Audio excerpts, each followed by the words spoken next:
On the afternoon of October 13, 1985, 13 people lay dead outside a funeral hall in Osaka, Japan. All Yakuza, all members of the Ichiwa-kai syndicate or closely affiliated gangs. The method: coordinated ambush with automatic weapons, shotguns, and katana swords during a funeral procession for a murdered Oyabun, a Yakuza boss. The perpetrators, approximately 30 members of the rival Yamaguchi-gumi syndicate, the largest Yakuza organization in Japan, operating under orders that came from the highest levels of their leadership. The Japanese police would later classify it as the deadliest Yakuza incident since World War II, a massacre that shocked a nation where organized crime traditionally operated according to unwritten rules about honor, respect, and limits to violence. But the reason behind the bloodshed wasn't a drug deal gone wrong or a territorial dispute over protection rackets. It was revenge for a previous assassination, an answer to disrespect that demanded blood be paid with blood, and a demonstration that even at a funeral, especially at a funeral, Yakuza codes about honor superseded civilized norms about respecting the dead. And 13 families learned that in the Yakuza world of 1980s Japan, attending your boss's funeral could cost you your life, when rival syndicates decided that honor required eliminating not just leaders, but everyone loyal enough to mourn them.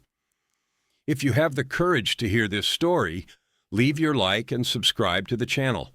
But I warn you, this narrative contains extreme violence based on real events that expose the brutal internal conflicts within Japan's organized crime world, and revealed how easily traditional Yakuza codes about honor and respect could be abandoned when power and territory were at stake.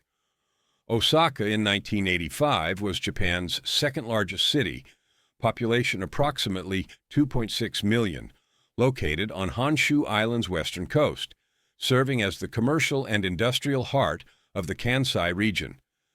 The city covered roughly 221 square kilometers, a dense urban landscape of high-rise buildings, narrow streets left over from the Edo period, entertainment districts like Dotonbori and Shinsekai, where neon signs reflected in canal waters, and neighborhoods where legitimate business and underground economy overlapped in ways that made separation impossible. October 13, 1985, was a Sunday, cool but not yet cold, temperatures around 18 degrees Celsius, with clear skies and the kind of crisp autumn air that made Osaka's parks filled with people enjoying the weather before winter's arrival. The city smelled like takoyaki and okonomiyaki from street vendors, like exhaust from the elevated highway systems that crisscrossed the city, and underneath everything the faint industrial odors from the factories and shipyards that had rebuilt Osaka after the devastation of World War II. But October 1985 wasn't just another autumn in Osaka. The city, and all of Japan, was in the middle of an economic bubble that would define the decade. Real estate prices were soaring, stock markets were hitting records, and the Yakuza syndicates that controlled much of Japan's underground economy were swimming in money from construction contracts, real estate speculation, and entertainment industry investments. The Yakuza in 1985 weren't street thugs. They were sophisticated criminal organizations with billions of yen in legitimate and illegitimate holdings, with connections to politicians and corporations, operating as parallel power structures that maintained order in spaces where government preferred not to look too closely. The dominant Yakuza organization in Japan was the Yamaguchi-gumi, based in Kobe but with operations throughout the country. Founded in 1915 by 1985, the Yamaguchi-gumi had approximately 30,000 members organized in a strict hierarchy modeled on feudal Japanese clan structures. The organization controlled construction, entertainment, loan sharking, gambling, and increasingly during the 1980s, the stimulant drug trade, methamphetamine, called shabu in Japanese, that was devastating working-class communities while generating enormous profits for the syndicates that manufactured and distributed it. In Osaka specifically, the Yakuza landscape was complex. Multiple organizations operated, sometimes cooperating, often competing, with territories divided by neighborhood, by industry, by historical claims that went back generations. The Yamaguchi-gumi had the largest presence, but other syndicates maintained significant operations, including a group called the Ichiwa-kai. The Ichiwa-kai was a mid-sized Yakuza organization, founded in 1972, with approximately 1,500 members by 1985, based primarily in Osaka and surrounding areas. The organization's name meant First Harmony Society, though harmony was relative. Like all Yakuza groups, the Ichiwa-kai maintained its position through violence when necessary, but also through businesses ranging from legitimate real estate and construction to illegal gambling dens and loan sharking operations that preyed on the desperate. The relationship between Yamaguchi-gumi and Ichiwa-kai had been cooperative for years. The Ichiwa-kai had operated as essentially a subsidiary, paying tribute to Yamaguchi-gumi leadership, coordinating operations, avoiding conflicts. This arrangement worked because Yakuza culture emphasized hierarchy, respect, and the understanding that smaller organizations survived by acknowledging the dominance of larger ones. But in 1984, that relationship had collapsed. The Ichiwa-kai, led by their Oyabun Hiroshi Yamamoto, had declared independence from Yamaguchi-gumi, refusing to pay tribute, claiming direct operating authority in Osaka territories that Yamaguchi-gumi viewed as theirs. This declaration was unprecedented. Smaller syndicates didn't break away from Yamaguchi-gumi. The few that had tried historically had been eliminated through systematic violence that served as lessons to others about the price of disrespect. The split had triggered a Yakuza war throughout 1984 and into 1985. Assassinations, street shootings, bombings, violence that shocked Japanese society, where even organized crime traditionally operated within bounds that maintained public order. Multiple Yakuza from both sides had been killed, but the conflict reached a critical point on January 26, 1985, when Yamaguchi-gumi's fourth-generation Kumicho, the supreme boss, Takenaka Masahisa, was shot and killed in Osaka by Ichiwa-kai assassins. Takenaka's assassination was a direct challenge to Yamaguchi-gumi's authority, a humiliation that demanded response according to Yakuza codes about honor and revenge. The organization's leadership, now under interim control pending selection of a new Kumicho, made clear that the Ichiwa-kai would be destroyed completely, that everyone involved in Takenaka's death would die, and that the vendetta would continue until the insult had been answered with overwhelming violence. By October 1985, over 40 people had been killed in the Yamaguchi-gumi versus Ichiwa-kai conflict. But the violence was about to escalate to levels unprecedented in modern Japanese Yakuza history. Hiroshi Yamamoto, the Oyabun of the Ichiwa-kai, was 54 years old when he was assassinated on October 2, 1985, 11 days before his funeral would become a massacre.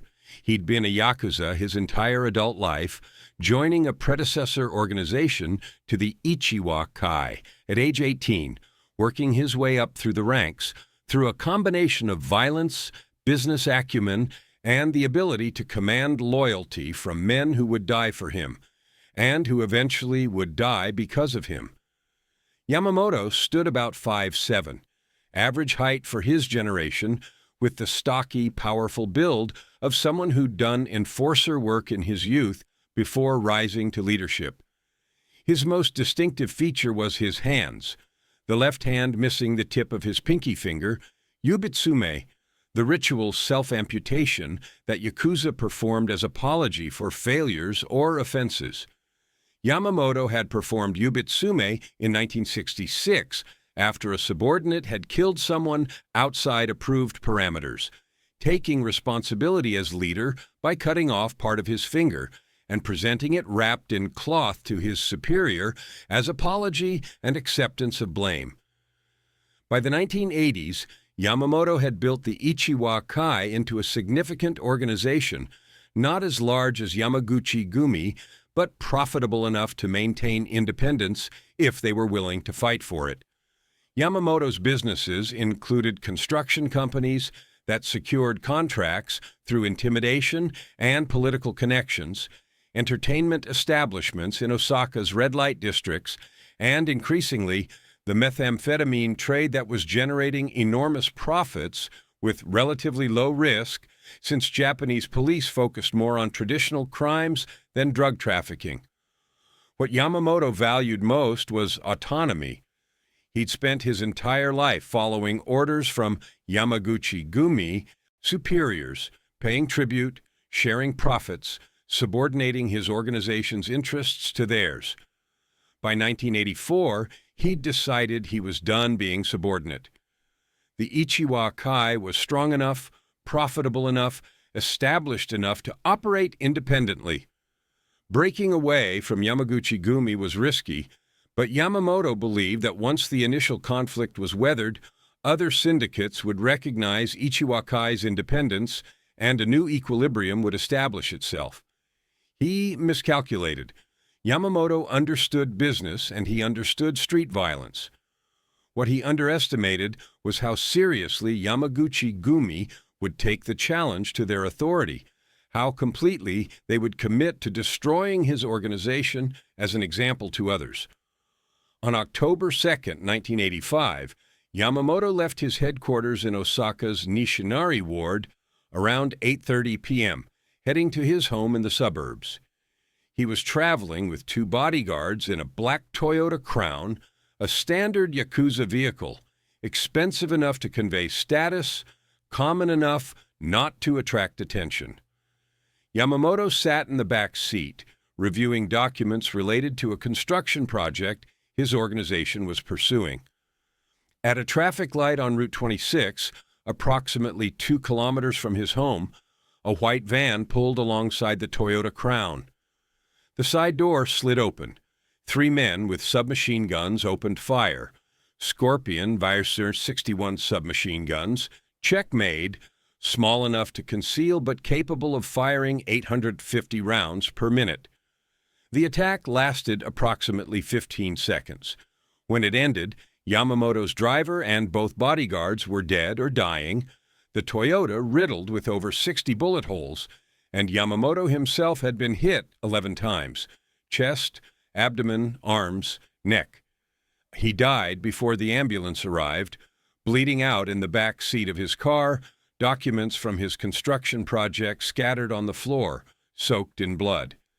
The assassination was clean, professional, exactly the kind of operation that Yamaguchi-gumi had perfected over decades. The white van was found abandoned 2 blocks away, wiped clean of fingerprints, stolen plates. The submachine guns were never recovered.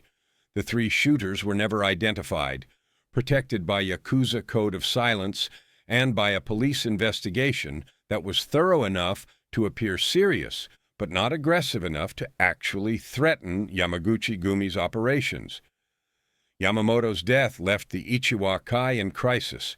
As Oyabun, he'd been the organization's center, the leader whose charisma and connections had held everything together.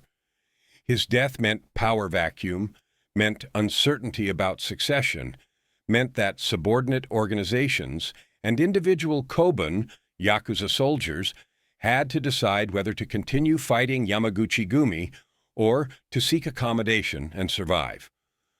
The funeral was scheduled for October 13, 1985, 11 days after the assassination, giving time for members of Ichiwa-kai and affiliated organizations from across Japan to travel to Osaka, to pay respects, to demonstrate loyalty to their fallen boss.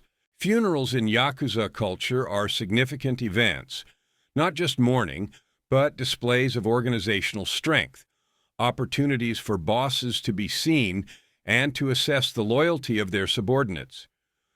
Attendance at an Oyabun's funeral wasn't optional if you wanted to remain in good standing with the organization. What nobody in the Ichiwa-kai adequately considered was that requiring all their members and allies to gather in one place at a predictable time for a public event created an opportunity that Yamaguchi-gumi would view as irresistible.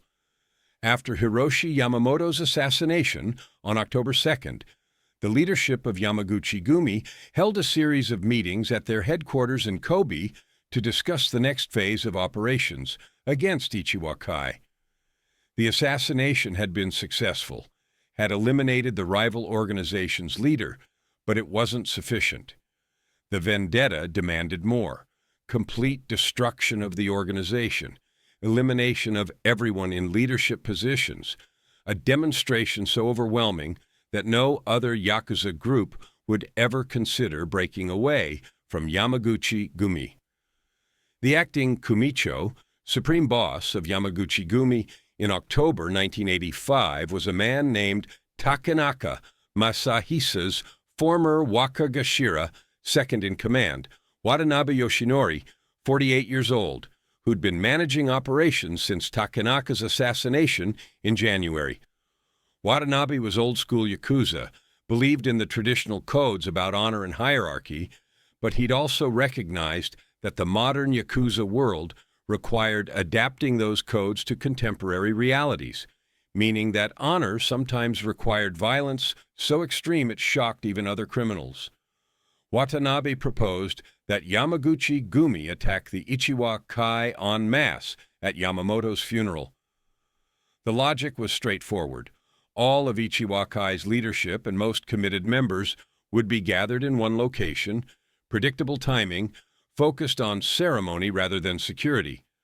A coordinated attack could eliminate dozens of rival Yakuza simultaneously, could decapitate the organization completely, could end the conflict in a single afternoon. The proposal was controversial even within Yamaguchi-gumi. Some of the older leaders argued that attacking at a funeral violated Yakuza traditions about respecting the dead, that even in vendetta, certain boundaries should be maintained. One of the senior advisors, a 67-year-old Oyaban named Miyamoto, who'd been Yakuza since the 1940s, reportedly said, "We're not animals. We're Yakuza. There are rules. Killing a man is one thing. Killing his mourners while they honor his memory is something else. That's not Bushido. That's savagery." But Watanabe overruled the objections. His argument was that Ichiwa-kai had broken the rules first by assassinating Takenaka Masahisa, by declaring independence, by refusing to accept Yamaguchi-gumi's authority.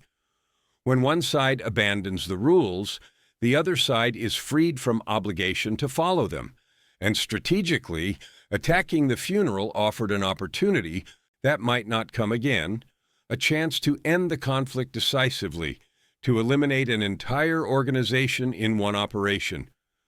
The plan was approved. Watanabe assigned the operation to a Wakagashira, a captain, named Nakamura Shinji, 39 years old, who managed Yamaguchi-gumi operations in Osaka and who'd been particularly aggressive in fighting the Ichiwa-kai throughout 1985. Nakamura was known for his ruthlessness, his willingness to use extreme violence, and his belief that Yakuza who showed mercy ended up dead. Nakamura organized the operation with military precision. He assembled a team of approximately 30 men, not random street thugs, but experienced Koban, Yakuza who'd proven themselves in previous conflicts, who could be trusted to follow orders and who wouldn't hesitate when the time came to kill. The team was divided into 3 squads. Squad 1, 10 men armed with automatic weapons, Uzi submachine guns, MAC-10s, and several AK-47s that had been smuggled into Japan through the organization's connections to Asian arms dealers. This squad would provide the main firepower. Squad 2. 10 men armed with shotguns and handguns, positioned to cut off escape routes and to engage anyone who tried to flee or fight back. Squad 3. 10 men armed with katana swords and wakizashi short swords, traditional Yakuza weapons, who would move in after the initial shooting to finish wounded and to send a message about traditional Yakuza justice. The teams rehearsed the operation at a Yamaguchi-gumi controlled facility outside Osaka. They studied photographs of the funeral hall, mapped out positions, practiced timing, ensured that everyone understood their role. Nakamura made clear that the objective was complete elimination, no survivors among Ichiwa-kai leadership, maximum casualties among the membership, a massacre so overwhelming that any remaining Ichiwa-kai members would abandon the organization rather than continue the fight. This is about sending a message, Nakamura told his teams during the final briefing on October 12th, the day before the funeral. Not just to Ichiwa-kai, but to every Yakuza organization in Japan. This is what happens when you challenge Yamaguchi-gumi. This is what happens when you forget your place. Tomorrow, we remind them. Tomorrow, we end this. The teams prepared their weapons, checked ammunition, ensured vehicles were ready. They would strike during the funeral procession when the mourners were most vulnerable, when they'd be outside the funeral hall, exposed, focused on ceremony rather than defense.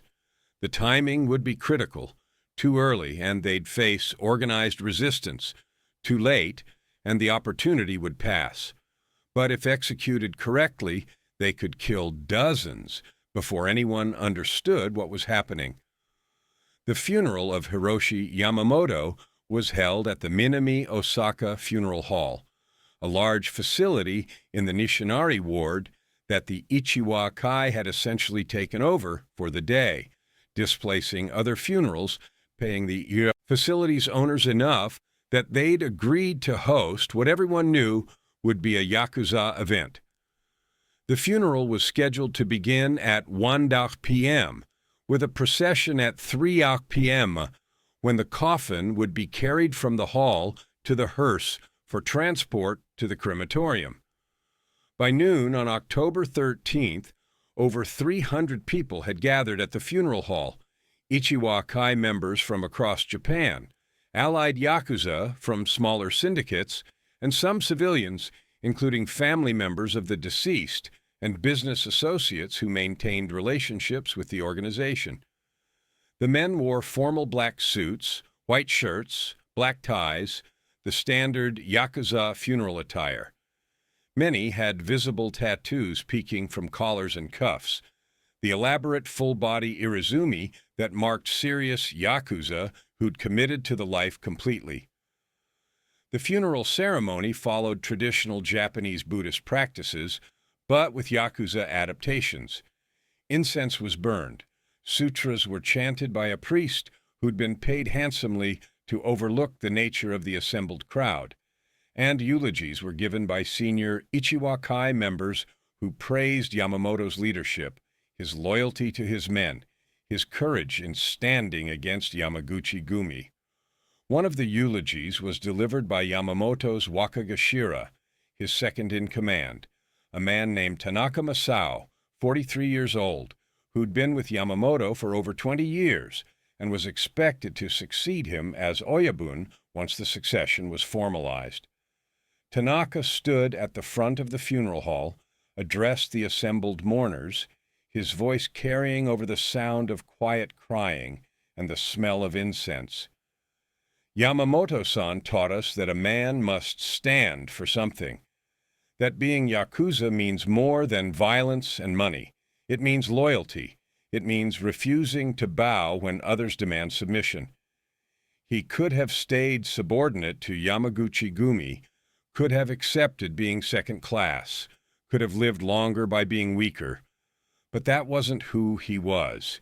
He chose to stand, to fight, to demand respect. and they killed him for it, but his death doesn't end what he started. We remain. The Ichiwa-kai remains, and we will honor his memory by continuing his fight." The assembled Yakuza responded with shouts of agreement, with pledges of loyalty, with vows to continue the war against Yamaguchi-gumi. To an outsider, it would have looked like solidarity, like an organization unified in grief and determination. But in reality, many of the assembled men were terrified.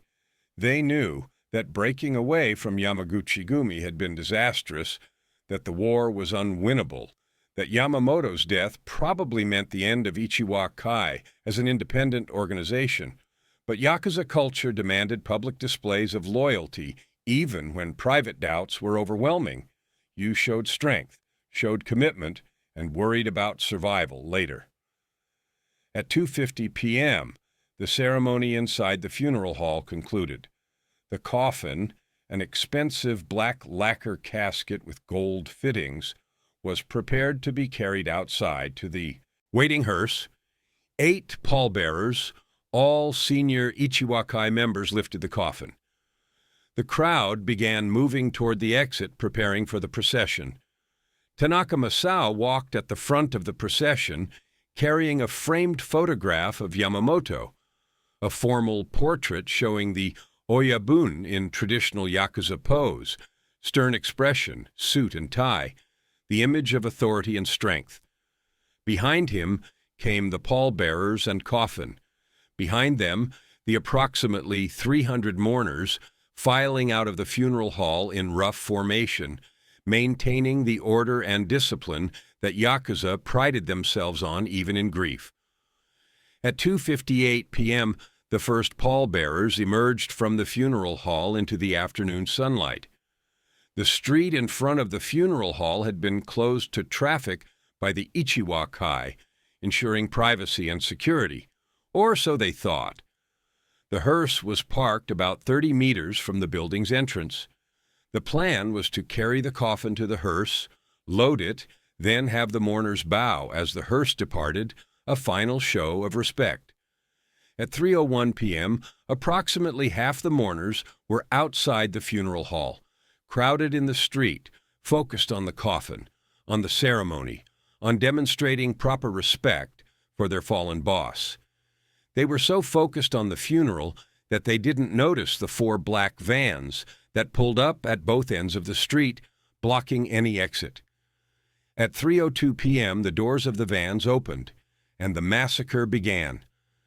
The Yamaguchi-gumi assault teams emerged from the vans with military precision, 30 men armed with automatic weapons, shotguns, and swords, moving in coordinated squads that had rehearsed this operation for days. The first burst of gunfire came at 3:02 p.m. and 15 seconds. A sustained volley from multiple Uzi submachine guns fired into the crowd of mourners from approximately 25 meters distance. The sound was catastrophic. Automatic weapons fire in an urban setting, echoing off buildings, drowning out the screams that started immediately as bullets tore through the crowd of men in black suits. At close range, in a densely packed crowd, the shooters didn't need to aim carefully. Every burst hit someone, often passing through one body to hit another, creating casualties faster than anyone could process what was happening. Tanaka Masao, the Wakagashira who'd been carrying Yamamoto's photograph at the front of the procession, was hit by the first volley, 3 rounds entering his chest and abdomen, dropping him instantly. The photograph fell from his hands, glass shattering on the pavement, Yamamoto's formal portrait now lying in the street, spattered with his successor's blood. The 8 pallbearers carrying Yamamoto's coffin were cut down within seconds. The shooters specifically targeted them, understanding that killing the men carrying the boss's coffin would be the ultimate disrespect, the message that even in death, Yamamoto and his followers would receive no honor.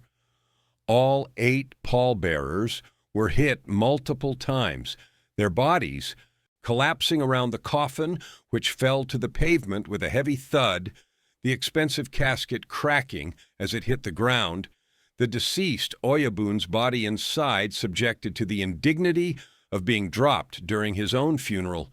The Ichiwa-kai mourners panicked. Some tried to run back into the funeral hall, but were caught in the doorway, creating a bottleneck where bodies piled up as bullets continued to pour into the crowd. Others ran along the street, trying to reach cover, but the Yamaguchi-gumi's Squad 2 had positioned themselves to block escape routes, firing shotguns at anyone who tried to flee, cutting down men as they ran. A few Ichiwa-kai members were armed. Yakuza typically carried weapons even to funerals, a basic survival practice in an organization at war. But they were outgunned completely. A kobun named Yoshida Hiroshi, 31 years old, managed to pull a handgun and fire 3 shots at the Yamaguchi-gumi attackers before an AK-47 burst hit him in the chest and throat, killing him instantly. His return fire was the only resistance the Ichiwa-kai managed during the entire massacre. The initial shooting phase lasted approximately 90 seconds. In that time, the Yamaguchi-gumi assault teams fired over 500 rounds from automatic weapons and approximately 40 shotgun blasts into a crowd of 300 people packed in an area roughly 30 meters by 20 meters. The casualty rate was devastating. Every round had a high probability of hitting someone, often hitting multiple people as bullets passed through bodies. After the initial fusillade, Squad 3 moved in. 10 men with katana and wakizashi swords, traditional weapons that added ritualistic elements to the massacre.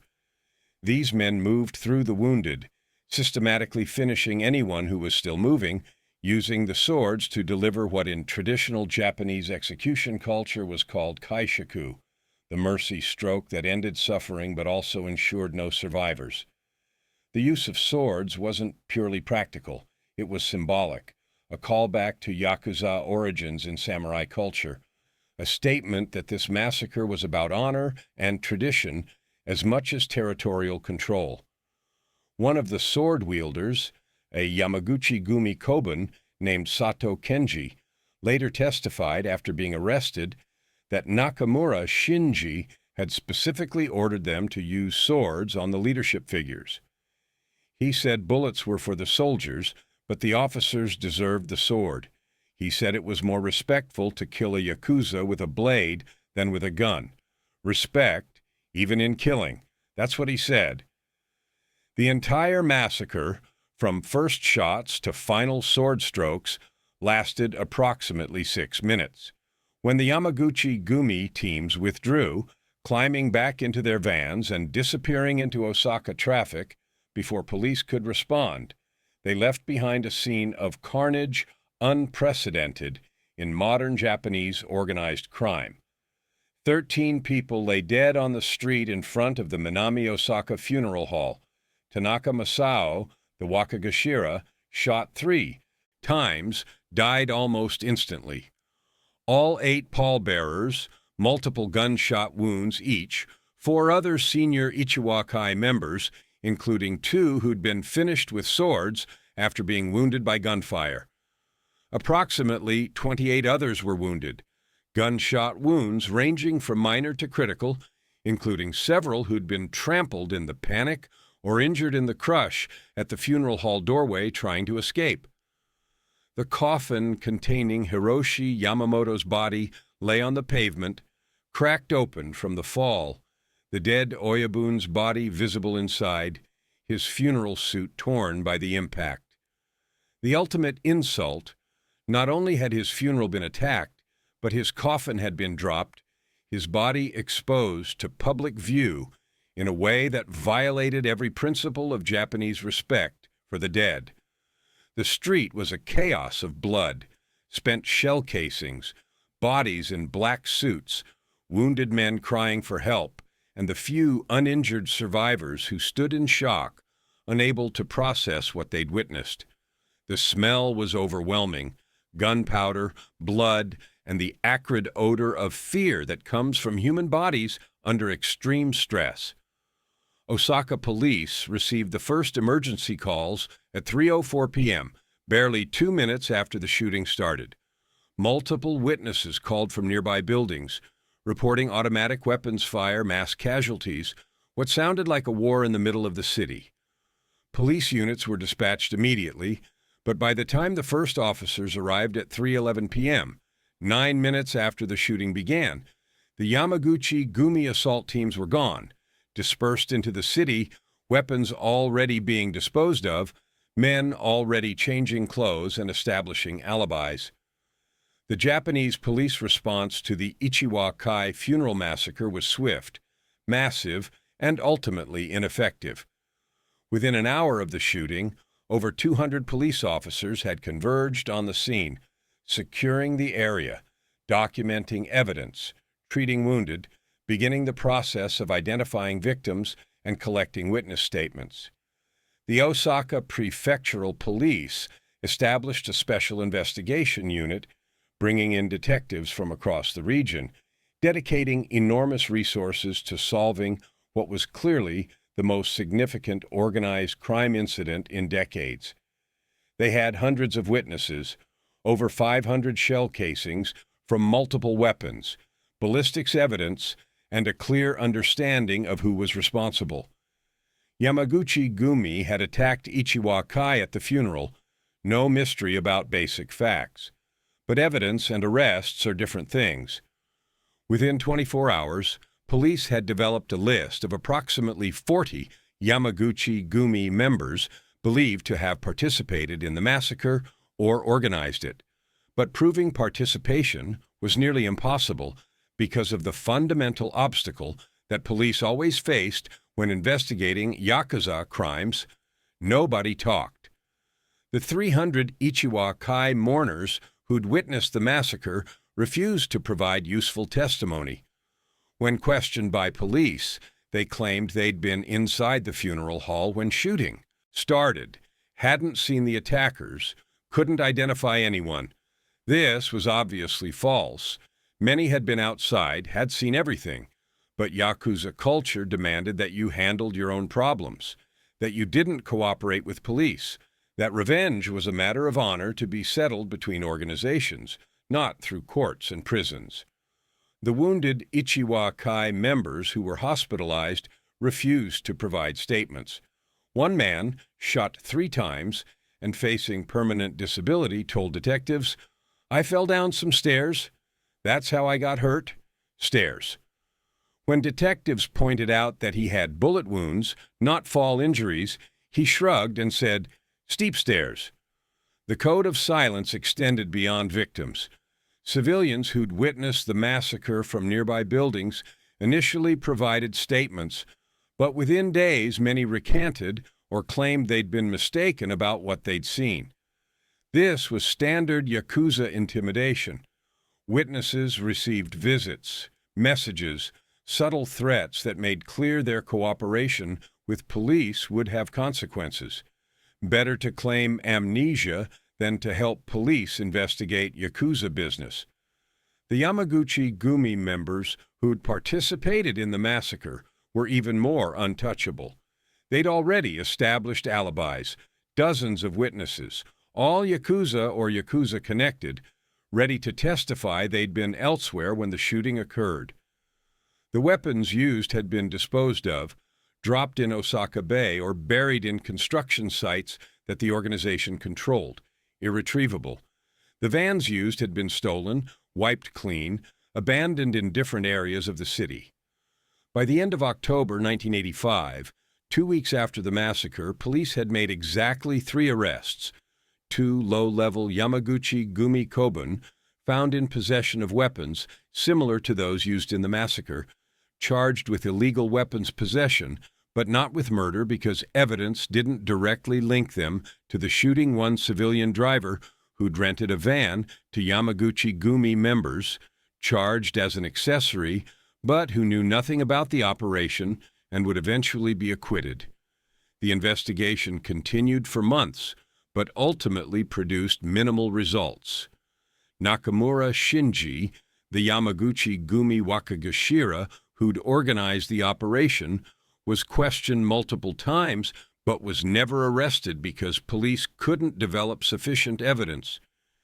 He maintained that he knew nothing about the massacre, that if Yamaguchi-gumi members had attacked the funeral, it was without authorization, that such actions violated Yakuza codes of honor that he personally held sacred. His testimony was obvious lies, but lies delivered with legal advice from expensive lawyers in a system where proof of criminal conspiracy required evidence that Yakuza organizations were expert at making disappear. The Ichiwa-kai's response to the massacre was not cooperation with police, but preparation for revenge. The organization had lost its Oyabun, Yamamoto, assassinated 11 days before the funeral, and its Wakagashira, Tanaka, killed during the massacre, along with most of its senior leadership. The remaining members elevated a relatively junior officer named Hashimoto Takeshi to acting Oyabun and began planning retaliation. But the Ichiwa-kai was broken. The massacre had accomplished exactly what Yamaguchi-gumi intended. It had demonstrated that continuing to fight was suicidal, that Yamaguchi-gumi would use overwhelming violence without regard for traditional restraints, that no place was safe, including funerals that should have been neutral ground. Within months, the Ichiwa-kai began fragmenting. Some members sought accommodation with Yamaguchi-gumi, effectively surrendering and accepting subordinate status again. Others left Yakuza life entirely, retiring to legitimate business or simply disappearing. A few tried to continue the fight, but they were hunted down systematically, killed in ones and twos, eliminated quietly, their bodies sometimes never found. By 1988, 3 years after the funeral massacre, the Ichiwa-kai had effectively ceased to exist as an independent organization. The few remaining members had either been absorbed into Yamaguchi-gumi as low-status kobun or had left organized crime entirely. The organization's territory, its businesses, its operations, everything had been taken over by Yamaguchi-gumi. The conflict that had killed over 50 people between 1984 and 1985 was over, decided not through negotiation, but through violence so extreme it eliminated any remaining will to resist. The prosecutions related to the Ichiwa-kai funeral massacre were disappointing for anyone hoping to see accountability for mass murder. Between 1986 and 1990, Japanese prosecutors brought charges against a total of 12 individuals in connection with the massacre, 8 Yamaguchi-gumi members charged with murder and weapons offenses. Of these, 5 were convicted and received sentences ranging from 8 to 15 years. 3 were acquitted due to insufficient evidence or successful arguments that they couldn't be definitively placed at the scene. 4 individuals charged with lesser offenses: conspiracy, weapons trafficking, obstruction of justice. All 4 were convicted with sentences from 3 to 7 years. None of the Yamaguchi-gumi leadership were ever charged. Nakamura Shinji, who'd organized the operation, was never prosecuted. Prosecutors claimed they couldn't prove he'd given specific orders for the massacre, only that he'd been generally involved in anti-Ichiwa-kai activities, which wasn't sufficient for murder charges under Japanese law. The acting Kumicho, Watanabe Yoshinori, who'd approved the operation, was similarly untouched.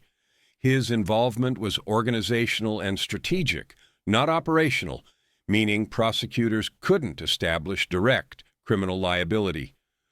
The relatively light sentences for those convicted, 8 to 15 years for participation in a massacre that killed 13 people, reflected Japanese legal culture's treatment of Yakuza violence.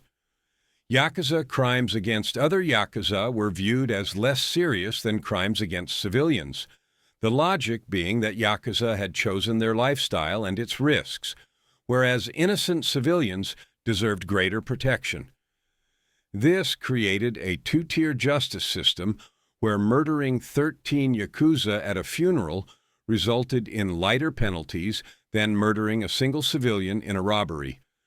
The convicted Yamaguchi-gumi members who went to prison served their sentences in facilities where Yakuza were segregated from general population, both for their protection and because mixing Yakuza with other prisoners created management problems.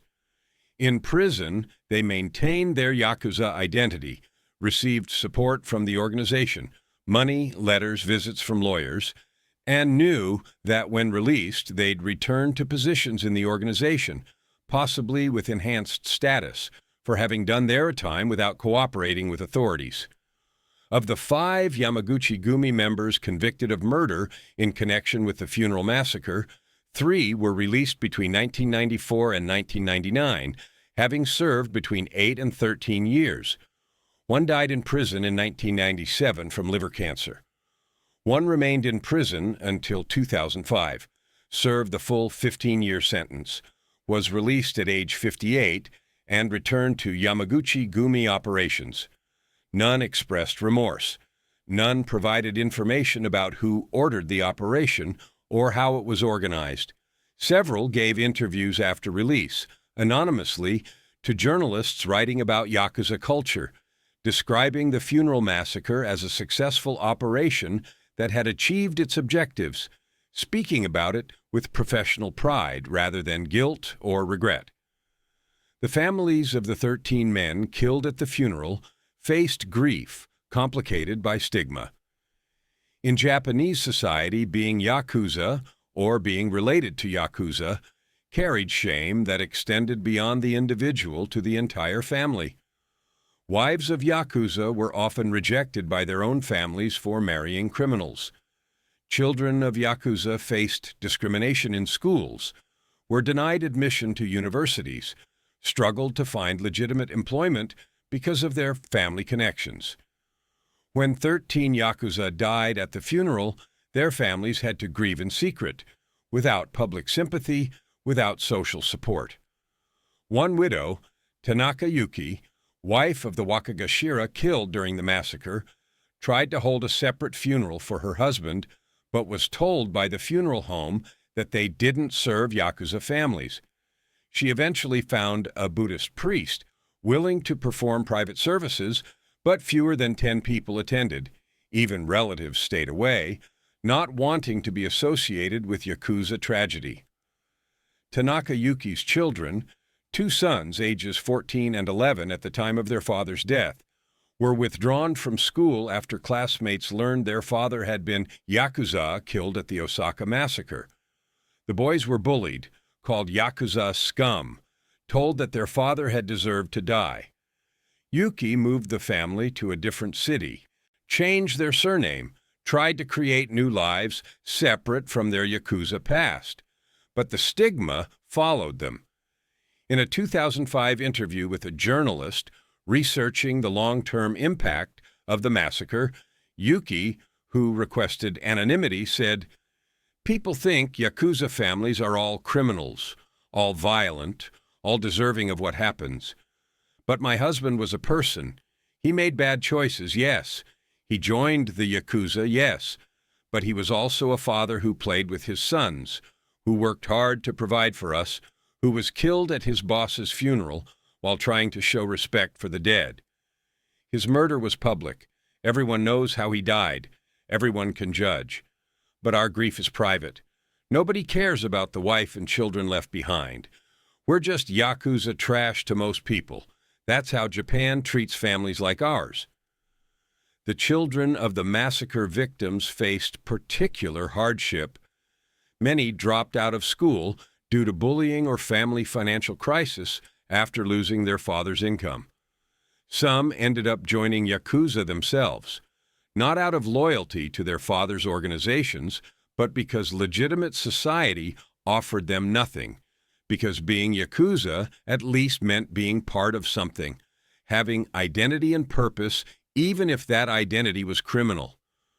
One son of a massacre victim who requested anonymity described in a 2010 interview how he joined Yamaguchi-gumi at age 18, partly to find community, partly to eventually get revenge for his father's death, even though his father had been Ichiwa-kai, and the son was now part of the organization that had killed him. I know it doesn't make sense. My father was killed by Yamaguchi-gumi, and I joined them. But what choice did I have? I couldn't go to university. They rejected me because of my family background. I couldn't get legitimate work. Employers didn't want Yakuza children, so I went to the people who would accept me. And Yamaguchi-gumi, they respected that I wanted to be Yakuza like my father, even though they'd killed him. They said it showed I understood that Yakuza life was bigger than individual grudges, that it was about structure and hierarchy and knowing your place. I'm 38 now, still Yakuza. Sometimes I think about my father, about how he died at that funeral, and I wonder if he'd be proud or ashamed that I joined the people who murdered him. Probably both. The Ichiwa-kai funeral massacre became a defining moment in modern Yakuza history, marking a shift in how these organizations operated and how they understood the boundaries of acceptable violence. Traditionally, Yakuza had maintained certain codes: don't harm civilians, respect hierarchies, and maintain some limits on violence to avoid attracting overwhelming police attention.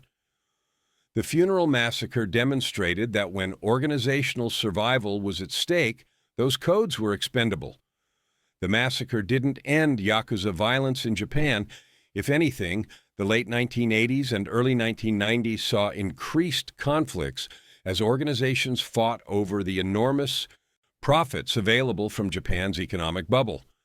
But the massacre established that funerals, which had historically been treated as neutral ground, where even rival Yakuza could gather without fear, were no longer safe.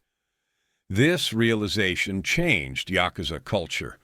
Funerals became smaller, more private, with elaborate security measures held at secret locations that were only revealed to attendees at the last moment. The Yamaguchi-gumi emerged from the conflict as the undisputed dominant Yakuza organization in Japan. By 1990, they had over 40,000 members, the largest criminal organization in the world, with operations throughout Japan and increasingly in Asia and North America. Their willingness to use overwhelming violence at the funeral had demonstrated their power and ruthlessness, making other syndicates hesitant to challenge them. But the massacre also accelerated government crackdowns on Yakuza. The Japanese public, which had historically tolerated organized crime as a necessary evil that maintained certain kinds of order, was shocked by the funeral massacre. Automatic weapons in the middle of Osaka, 13 dead in broad daylight, a level of violence that seemed more like war than crime. This public concern gave politicians cover to pass stricter anti-Yakuza laws. In 1992, Japan passed the Act for Prevention of Unjust Acts by organized crime group members, commonly called the Anti-Boryokudan Law, which for the first time gave police extensive powers to restrict Yakuza activities, to prosecute organizations rather than just individuals, and to penalize businesses and individuals who provided support to Yakuza.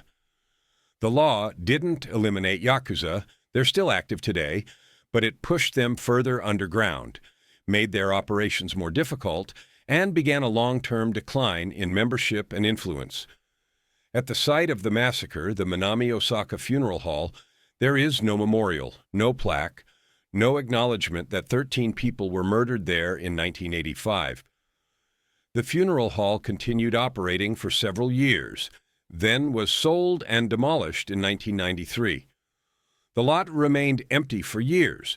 Nobody wanted to build on property associated with such violence. Eventually, a parking garage was constructed there, a mundane use that erased any trace of what had happened. Yakuza culture maintains its own memory of the massacre, though. It's referenced in Yakuza films, in manga, in the oral histories that older Yakuza tell younger members. The lesson is always the same. Respect hierarchy. Don't challenge organizations bigger than yours. And understand that when you become Yakuza, you accept that your funeral might become the site of your comrades' deaths, that even in death you remain a target, that choosing this life means there's no escape, no retirement, no moment when you're finally safe from the violence you've participated in. The Ichiwa-kai funeral massacre forces uncomfortable questions about honor cultures, about the nature of organized crime, and about what happens when traditional codes of behavior collapse under the pressure of modern power struggles. The 13 men who died at the funeral weren't innocents. They were Yakuza, criminals who'd chosen lives of violence and exploitation. Many had probably killed people themselves or ordered killings.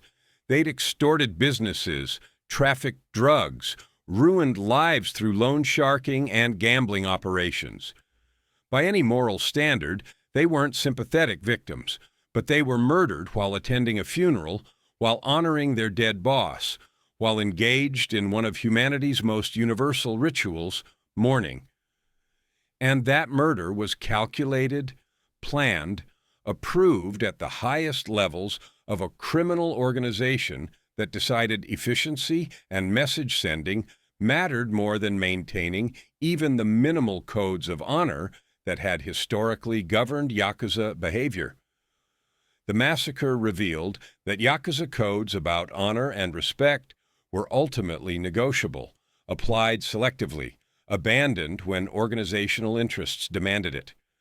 The same culture that emphasized loyalty, that required ritual finger-cutting for minor offenses, that prided itself on maintaining certain standards of behavior, could also plan and execute a massacre at a funeral without internal dissent significant enough to stop it. And the Japanese government's response, limited prosecutions, light sentences, continued tolerance of Yakuza operations as long as they didn't disturb public order too much, demonstrated that state treatment of organized crime was also fundamentally negotiable, harsher when crimes affected civilians, lighter when criminals killed each other. The uncomfortable truth is that the Ichiwa-kai funeral massacre worked. It achieved exactly what Yamaguchi-gumi wanted, destroyed a rival organization, demonstrated overwhelming power, discouraged future challenges, and established that they would use any level of violence necessary to maintain dominance. 13 men died. Dozens more were wounded. Hundreds were traumatized. But Yamaguchi-gumi emerged stronger, richer, and more powerful. If this story made you think about honor cultures and how easily they collapse, about the nature of organized crime and state responses to it, and about what it means when funeral grounds become battlefields, leave your like and share this video. Subscribe to this channel for more true stories that explore the dark intersections of tradition, violence, and power. Comment below. Where are the boundaries between acceptable and unacceptable violence in criminal organizations? How should societies respond to organized crime that operates according to its own codes while existing within but apart from legal society? Until next time, remember, the monsters we fear aren't always the ones who break society's rules.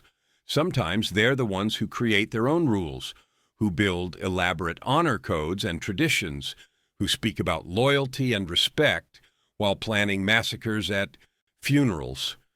The 13 men who died in Osaka in 1985 believed that attending their boss's funeral was safe, that even enemies would respect the dead. They were wrong, and their deaths demonstrated that in the Yakuza world, honor lasted only as long as it served organizational interests, no longer.